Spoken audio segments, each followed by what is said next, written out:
Hey guys, this is Ryan Denson, also known as the Boston Beer Guy. I hope you're doing well and having an excellent Friday. I want to welcome you on to this week's episode of Frosty Boi Fridays, where we'll shotgun a Bud Light and then rate a craft beer. Frosty Boy. I want to welcome on a very special guest, Ray Berry, the president and general manager of White Lion. Ray, thanks for coming on the show. It's my pleasure. I can't wait. Let's get through it. I'm ready. I love it. Awesome. As always, this episode is brought to you by Proof Somerville over on 10 Main Street. They help me get all my beers from all my reviews, and love being a partner with them. So before we jump into anything, Ray, do you mind giving us a quick summary as to, what White Lion is? White Lion Brewing is the city of Springfield's first full production brewery since Prohibition. We have been in play for the last 5 or 6 years. Distribute. White Lion is a symbol of good for humankind.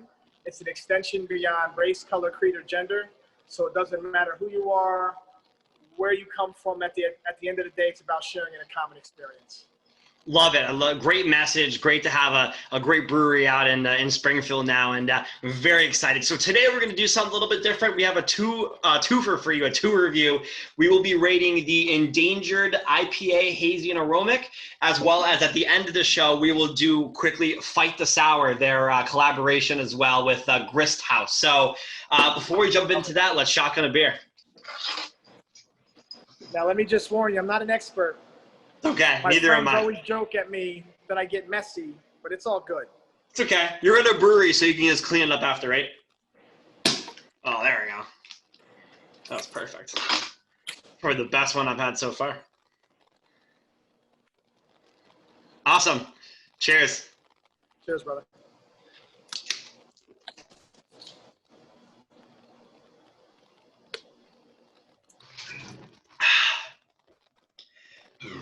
Oh boy, that's always tough.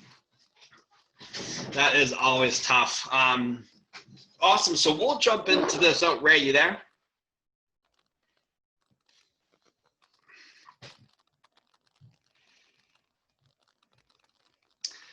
Sorry for that, folks. Looks like we're going into some technical difficulties.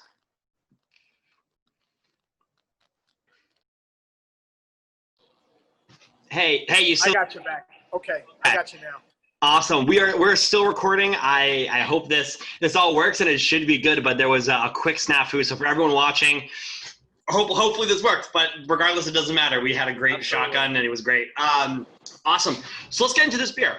So this is the Hazy and Aromatic Endangered IPA. So this is a specific endangered series, right? So this is only going to be out until 2021, right? Yeah, so it's part of our Extinct series. So Mike will brew another edition of that with a different hop blend that then will be extinct in 2022 or 2023. So we want to be able to chop it up, give the consumer something different to look forward to, but yet still recognize the brand behind it. So I love this beer. I think this is one of my favorite beers that I've had in a very long time. It's so hazy, it's so aromatic. It tastes exactly what I want in an IPA and a double IPA to taste. So it's hats off to you and Mike for this beer. But my question I have for you, kind of jumping into things, is how did you get into brewing and starting this and getting into the beer industry?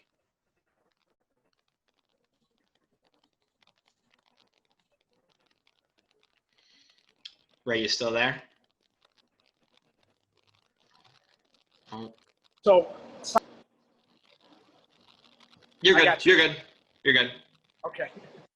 So aside from Mike, who's been in the game for 20 plus years, I'm someone that has never homebrewed, always appreciative of the creativity out there in the craft beer sector and trade, and just the way people put different flavors and concoctions and hop profiles together.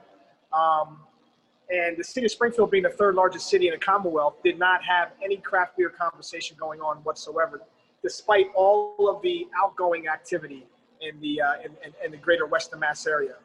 I had the idea, parked the idea a number of times, and then just started talking with friends and family. and said, listen, I don't want to look back later and regret that I didn't move forward with the idea. So reached out to a couple key people in the area, and they introduced me to Mike, and we kicked it off right away, and the rest is history. So how did the town of Springfield react when you pitched this to them? I mean, obviously with the prohibition and whatnot, I mean, there must have been some red tape that you guys had to cross. City of Springfield was going through a renaissance. It was looking to attract more businesses, especially to the downtown corridor. And, I worked in the downtown corridor, so I knew, some of the folks in key areas, the key decision makers, and had shared with them the idea, and it was just open arms. Okay. The city of Springfield has really embraced the project from day one. They look at it as another piece of the ever-evolving puzzle from an economic development perspective, from a visitation perspective. When we combine White Lion with the convention center 2 blocks away, MGM Springfield, 3 or 4 hotels downtown, and then also couple that with the restaurant district, it's just a win-win for folks to come down, enjoy themselves, and bounce around. That's interesting. I like kind of how they brought you in there. They didn't really have any sort of hesitations because, knowing somebody of your stature, you had all the good intentions behind what you were doing. So I guess that kind of brings into the segment of obviously the stuff that's going on in the world and whatnot, and obviously the social justice reform. So you and Trillium had your own collaboration of Black is Beautiful. So what did that mean to you, and to specifically do it with Trillium? I mean, how beneficial and just how great was that collaboration to get the word out about, this great collaboration with Water and Soul? It was awesome. I mean, so when Marcus and Weather Soul started the conversation and put that out for breweries to enlist, my first look at it was like, wow, that's powerful. It's going to bring a lot of attention, especially to the social justice issue, some of the systemic issues out there. And when I went through the Rolodex of breweries that had signed up in Massachusetts, Trillium was one of the first. So knowing of JC and Mike and his team, I was like, why not? I mean, let me at least give them a jingle to see if there was any interest.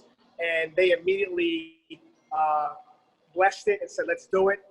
So it was a matter of really combining the eastern part of the state with the western part of the state, highlighting being on the front line relative to the cause and the conversation. And, I think we knocked it out the park relative to awareness and the quality of the liquid that came out. And I also think the cool thing about your collaboration with them is you can get the Trillium beer and the Trillium White Lion beer sort of in some different areas, and you can't really get Trillium anywhere. I mean, they don't distribute. So I think you also gave them an avenue for the normal individuals or just the regular people who were out there that wanted to try a great collaboration, kind of giving them the opportunity through your distribution to really get that out there, which I think is incredible. Yeah, that was awesome. I mean, that was part of the conversation. We know if you really want Trillium, we got to go to them, but they were welcome and open to knowing what we do from our distribution pipeline perspective and lens. And they were like, yeah, let's get it to the consumer. Let's spread the word. Let's spread the message. And again, zero hesitation. And that's what it's all about. That's awesome. So I was doing a little research specifically on you and everything, and there was a lot of articles written about you when the whole pandemic was coming through and supporting Black local breweries. So from your perspective, I mean, what were some of the challenges that you were put in face through this whole global perspective and supporting these breweries through this, as well through all the George Floyd and everything like that?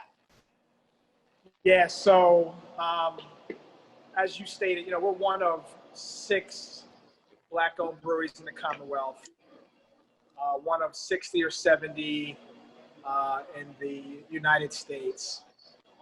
We welcome that. We want to be that voice. We want to show that the trade in general is growing. It's welcoming Black and brown people. There is a perception that craft beer is about, white bearded tattoo guys. I used to have a full beard, so we got Black tattooed brothers on it. Of course. So, but no, I mean, at the end of the day, it's really just showing the level of inclusion, right? Bringing everyone into the fold. And as far as the social justice issue, I'm a founding member of a local organization called the Healing Racism Institute of Pioneer Valley, and we can't be afraid to have the conversation. Of course. And it's we all know it's a very difficult conversation to have when it's about race and racism, etc. But if we can break down some of those barriers and have a level of comfort, then we would be miles ahead of where we are right now, right? So it's not going to happen overnight, but I think that we and the craft beer trade in Massachusetts and the surrounding states, if we can lead by example, then we're making our mark. And I think even conversations like this through a social media platform itself is just, you guys have done so much, and there's not much, more to do than have these conversations. And I'm glad, obviously, we touched upon this, but kind of more shifting towards White Lion and your preference. What's your favorite White Lion beer that you guys produce? So I literally just made note of this statement, I think 2 or 3 days ago on social media. I have a friend, Ryan, who checks in, like Friday check-in, like what's everyone drinking? And he was drinking another White Lion beer. Or no, he was drinking Endangered, and I was drinking Prolicious. And I was saying, like, dude, great beers. Endangered batch right now is like my favorite batch. So it is. Endangered, I'm a fruity guy too, so I love the sours. We have a winter fruit sour coming back out in the next couple weeks. So yeah, but that Endangered is really hitting the mark right now. This thing is just, you're going to have to come and give me some more. I need, my roommates and I all had it, and we were like, yo, this is one of our best beers, and it might be a very high rated beer. My last sort of question I have for you, it's a twofold question. So sure. when I go to a brewery, or sorry, a liquor store or somewhere, I'm always thinking to myself, okay, what's some cool beers I can find with some cool logos and designs? When you're brewing the beer with Mike, do you guys have can art and label ideas before the beer is even like fully done? So we work with a local firm, female-owned firm called TSM Design, and it's really on the fly sometimes. You sit around. I do deliveries for the company sometimes, and an idea just comes. You make note of it, and you brainstorm on names, and then you try to create the image to support that. Yeah. But sometimes it's not forward thinking where you're planning 2, 3, 4, 5 months out in advance. Sometimes it happens in a matter of a day or two, and then we just feed that to our team, and they take it and run with it to the best of their ability, and they've been knocking it out the box. Yeah, the cans for this they're so cool. I love all the White Lion cans. My last question for you before we get into this 2 reviews is, if you're not drinking White Lion, what's your favorite brewery in the area? It would be disingenuous for me not to really highlight some of these Western Mass breweries. Go for it. The Western Mass craft scene is incredible. I can probably list a dozen or more, right? But from the eastern part of the state, I'm a big fan of Trillium and Vitamin C. Oh, right? Vitamin C's got some dope stuff going on. Yeah. And then locally, we got Skyline, Vanish Valley, 2 Weeks Notice. Iron Duke's got a nice following and a nice portfolio of beers. So we got some newbies coming on board like Loophole. Love them. I actually reviewed with those guys, and those guys are great. Those guys are hilarious. And then you got, Rustic is small, but they're powerful in their own respective right. So Western Mass is rich and deep. You got Treehouse too. That's a big sort of. You can never go wrong with the. Never go on Treehouse. Do you get yourself at all to Progression Brewing at all? And Progression's awesome too. They're connect the dots. I forgot to mention them. That whole team in Progression is phenomenal, and their beers are like awesome. They're incredible. Yeah. I spoke with with the head brewer there, and the Connect the Dots is one of my favorite beers that they put out, and it's out of this world. It's awesome. Our brewer Mike has a great relationship with them. We like to be able to work with them in the future. I think that would be a good collaboration. Yeah. I like to see that for sure. So obviously you've seen the videos. We're getting to the point where we're going to review this beer, and then we're going to hop onto this one. What would you rate this beer as? Let's say you're walking into White Lion, you've never been there before, you get Endangered. What would you rate this 1 out of 10? Well, first I would definitely ask for another. That's what I. Because of the notes and the softness on the palate, a little bit of, I would go a solid 9. Okay. Easily. All right. Easily. All right. I like that. I feel the same way. Again, I had this and I wanted more. I messaged you immediately being like, next time you're in town, I need some more. I think this is an incredible beer. I'm gonna go 9.6. I think this is one of the top beers that I have that I've had in a while. And again, I appreciate you giving this to me. So let's do this really quickly and hop over to the quick sour review. So this is the Fight the Sour.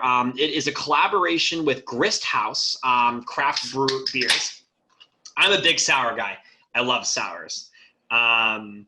I mean, it already has such an incredible note. So, I mean, tell me a little bit more about this beer and kind of why you guys collaborated behind the name and more about kind of what I'm pouring here. Yeah, I love this. So there's a annual festival, Black Beer Fest, actually, where it ties black breweries and a robust portfolio of other breweries in the country out of Pittsburgh, Pennsylvania. And this year, because of COVID, they had to do everything virtual. Yeah. So they asked 8 black-owned breweries and 8 other breweries from Pennsylvania to come up with a collab. And when they reached out to us, they asked White Lion, what style of beer would we like? And I said, let's go with a sour. Let's do a sour. Let's do something creative and funky out the box. And they said, okay, we'll get back to you. A couple of days later, they reached out to us and said, we got the perfect partner for you, Grist House. And Grist House is a phenomenal brewery out of Pittsburgh, and they get down with their kettle sours. And so we just started conversing, and they actually came up this way to Springfield to meet with us, right? So we ate lunch at a local spot, brainstormed, and we came up with this Bramble cocktail that's brewed with blackberry, aged on juniper berries with a little bit of squeeze of fresh lemon, and it takes it to a different dimension. It's so good. It really does. It's really an incredible beer. I mean, like I've never had anything from Grist House, and it's something that I want to get down to and touch and try their beer. But just from the first taste, and again, this is like I only have one of these, so this is my first ever sort of taste this, and it's great. I'm a big sour guy. Trillium's Daily Servings, Mighty Squirrel's sour face sort of situation as well, what they're doing there, and a lot of other cool brewers. Mayflower is doing some cool sours as well. So it's so cool to see you guys doing something so incredible with. Honestly, like I'm so far away from my Wi-Fi router, it could be that, but you know what? The show still goes on. You know what I mean? We're in like a concrete shell here, but nonetheless. Yeah. So, I mean, just as I was saying, you know, again, this is my first ever taste of this beer. I think it's incredible. My favorite sours around the area are like Trillium's Daily Servings, Mighty Squirrel Sour Face. You know, Mayflower has been coming out with some incredible sour beers, and the Berlin Weiss community is it's growing, and people are expanding more and more their palates, the different fruits, the flavors. So this is a great beer. I love it. Yeah, I love this. I think what really makes it pop and stand out is the juniper berry. It gives you that subtle hints of the gin profile. Yeah. And I think that's what just sets it apart from other sours. Like we do a sour called Winter Fruits, which is blackberry, plum, and vanilla. It's got a similar profile to it, a little bit darker in hue, but sweeter. But I think it's the juniper berry that really takes it to the next level. Yeah, I think so too. So again, you're our guest. What would you rate this 1 out of 10? So if I were walking into White Lion or another brewery that had something similar to this, I would give this an 8.8. All right, that's a great score, an 8.8. I feel the same way. I mean, I've had some sours where I'm kind of like not really into this, but I think the fruits complement themselves. You get sort of the gin as well, kind of sacks into it, which it kind of makes you feel like you're not drinking a beer, which is always sometimes good. I would probably go, to be honest with you, like 8.5. I think that's my official rating for this one. But yeah, man, this has been great. Ray, again, thank you so much for coming on. It was an absolute pleasure, and we'll have to do this again. Absolutely, and apologize for the difficulties on the service. It is all okay. Cheers, I appreciate it. Cheers, brother. Take care.